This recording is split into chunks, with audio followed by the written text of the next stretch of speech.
السلام عليكم ورحمة الله وبركاته. ازيكم يا حبايبي؟ عاملين ايه؟ يا رب تكونوا بخير. احلى متابعين يوميات فيديو وزياد. هنبدأ مع حضراتكم كده ونعمل الممبار بطريقة جميلة جدا جدا وبطريقة كده سهلة. يا رب تعجبكم. شايفين بقى شكل كده جميل ازاي عاملينه صوابع صغيرة.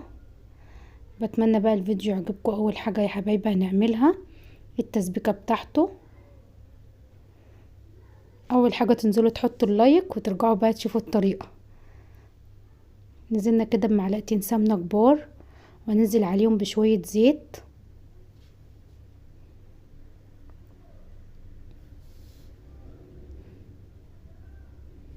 انا بحب اعمله بسمنة وزيت مع بعض بيديله طعم جميل. ومعانا كده بصلتين مخرطينهم. احنا عاملين بصلتين كبار عشان الممبار ما بيبقى فيه بصل كتير بيبقى طعمه حلو.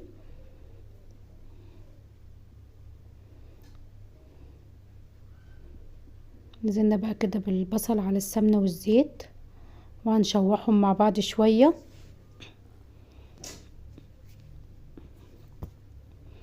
انا مش هحمرهم قوي كده بس يا دوبك دبلت. هقلبها شوية كده مع السمنة والزيت.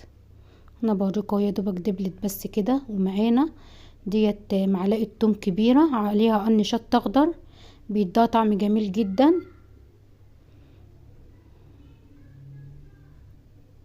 نزلنا بقى بمعلقة التوم ديت انا دق عليها قرن شطة اخضر وهنشوحها كده لحد ما تشم ريحة التومة بالقرن الشطة الاخضر كده هتلاقي ريحتها جميلة. هننزل بمعلقة صغيرة كزبرة وهننزل بمكعب مرق الدجاج.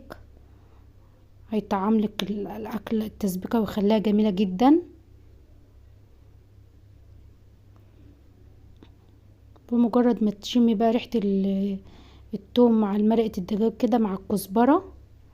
معانا ريت عصير طماطم انا ضرباهم مش مصفياهم ضربة معاه قرنين شطة حمر لان هو طبعا مش هتفرق ان كانت متصفية ولا لا.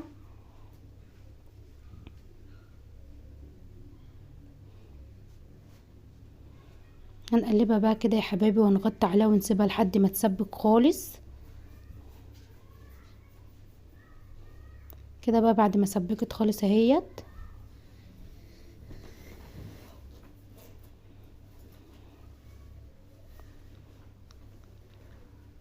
هننزل بقى عليها بالتوابل بتاعتنا. معانا مع ملح معلقة ملح كبيرة. معانا معلقة كزبرة. معانا معلقة كمون معلقة فلفل اسود معلقة ملح كبيرة والباقي كله صغير. انا كده هحط نص معلقة كبيرة بقيمة معلقة صغيرة. معانا نص معلقة شطة ودي الفلفل الاسود. معانا رز بقى مغسول. الرز ده طبعا حسب الكمية اللي انت هتعمليها.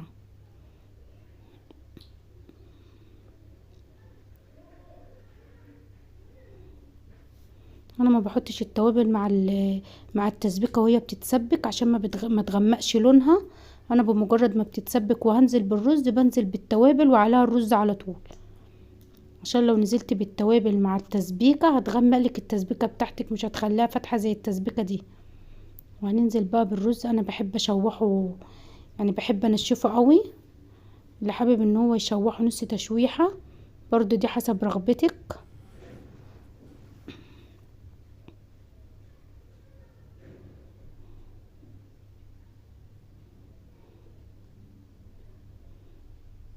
هفضل بقى اقلب فيه لحد الرز ما ينشف كده مع الصلصه. شايفين شكله عامل ازاي؟ انا بحاول اقربه لكم.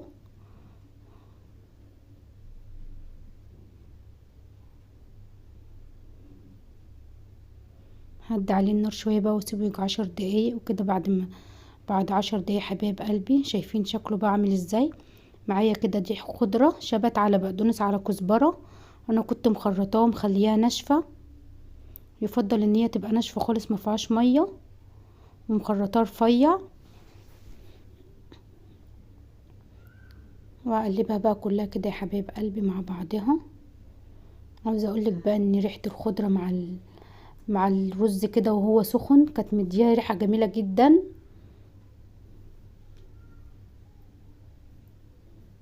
ده كده شكله اهوت. وطبعا احنا ظابطين الملح بتاعه وظابطين الشطه. وده كده الممبار بتاعي، بس انا بوريلك من جوه مغسول ونضيف وغسلاه بقى بخل وكده وملح وليمون، ومش مخليه فيه اي زفاره خالص. شايفين الممبار من جوه عامل ازاي؟ مفيهوش اي حاجه. لازم تتاكدي ان الممبار بتاعك مفيهوش زفاره خالص. اهم حاجه في العمايل غسيل الممبار. وانا ان شاء الله هبقى انزل لكم الطريقه على القناه برضو ازاي تغسلوه بطريقه سهله جدا، مش هتتعبك. شايفين انا بحاول اقرب لكم الكاميرا خالص واوريكم قد ايه الممبار من جوه نضيف مفيهوش اي حاجه. بصوا بقى انا هوريكم طريقتين هتحشوا بيهم الممبار. دي اول طريقه ممكن تحشي بيها وهو طويل كده، وهتجيبي الخيط وهتلفي الصوابع، وممكن تقصيه صغير. انا استسهلت بصراحه الطريقه التانية. الطريقه ديت هي حلوه، مش بتخليه ينزل رز في الشوربه، بس طبعا بتفضلي تنزلي الرز كده بيبقى تعب على ايديك شويه. انما التانية انا قصيت كده بالمقص صوابع صغيره على قد ما انت عايزه.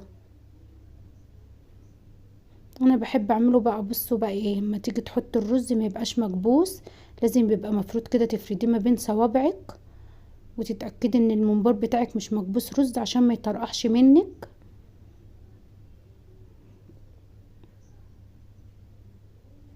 بصوا بقى انا بحاول كده احشي الممبار وانزله كده، حشيته كله. شايفينه رفيع، انا مبططاه ازاي، مش كبساه كده وملياه على الاخر، عشان الرز طبعا لما بيستوي بيتضاعف حجمه.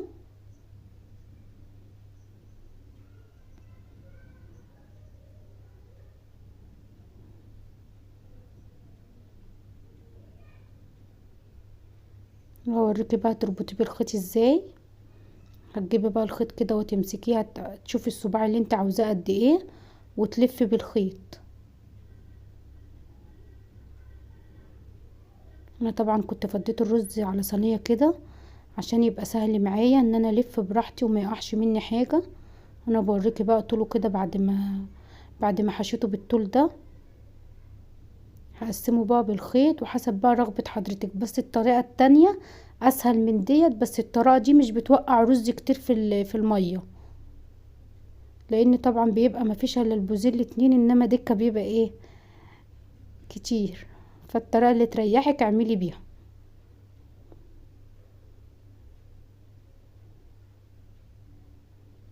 كده بقى انا بجيب الخيط وهلفه بقى كده ايه. لو وصلتي معايا بقى لحد هنا ما تبخليش عليا باللايك والتعليق الجميل.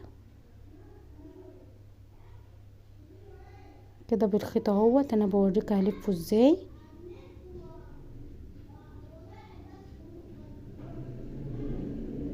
تمسكي بقى الخيط كده وتلفيه وتعملي بقى كله كده بالطريقه دي.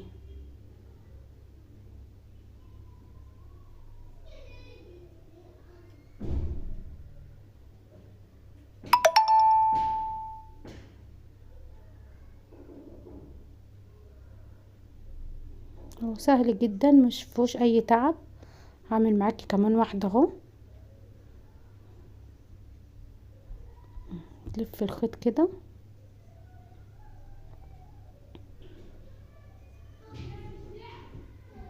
ومجرد ما بيستوي بتشد الخيط ده بيقوم مقطوع على طول اهو. كده بقى انا قسمت المنبار اهوت. ودي الطريقه التانية، هقطعه كده صوابع صغيره حسب بقى ايه ما انت عايزه المنبار بتاعك يبقى قد ايه، وهتحشيه كده. بس الطريقه دي طبعا اسهل معاكي، بس الطريقه التانية مش بتوقع رز كتير اهو. ده كده السبع اهوت زي ما انتوا شايفين. لازم تبططيه ما بين صوابعك كده علشان ما يبقاش الرز مكبوس فيه ويطرقع منك. ده كده بقى الصوابع انا بوريها لك اهو. شايفين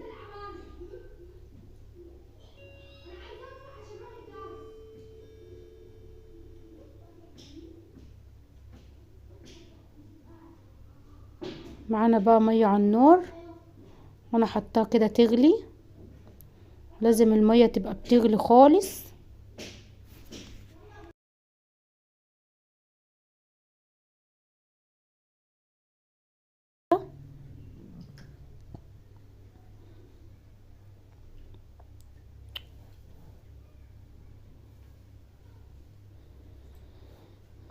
بمجرد ما بتسقطيه كده بيقوم لامم من ناحيتين، بيقفل. وهتنزلي بقى بالكمية كلها.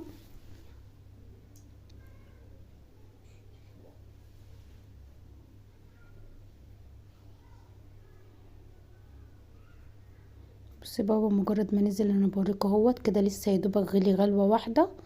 شايفينه قفل كله عمل ازاي.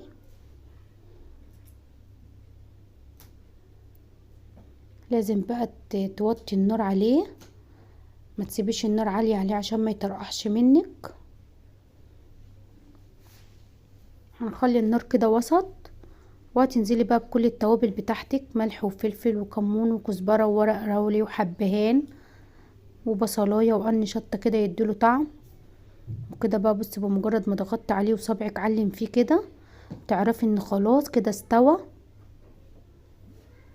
ولازم بمجرد ما بيستوي بتنشيليه على طول في مصفى، مش بتسيبيه في الحله.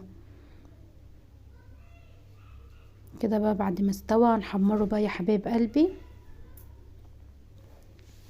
انا بحب احمره بسمنه، وطبعا حسب رغبتك انت برضو ممكن تحمريه بزيت، بس السمنه بتديله لون حلو وبتديله طعم جميل كده. بصوا بقى انا ما كنتش عارفه امسكهولكم من السخونيه. شايفين شكله جميل ازاي. يا رب يعجبكم، يا رب الطريقه تكون نالت اعجاب حضراتكم. وبتمنى بقى لو وصلتوا معايا لحد هنا. بصوا بقى شايفين شكله عامل ازاي بعد ما اتحمر. طبعا السمنه اللي ادته اللون الجميل ده، وانا سبته كده لحد ما برد وحطيته بقى كده وحطحت عليه خضره. بتمنى بقى الطريقه تعجبكم، وشكرا لاحلى متابعين.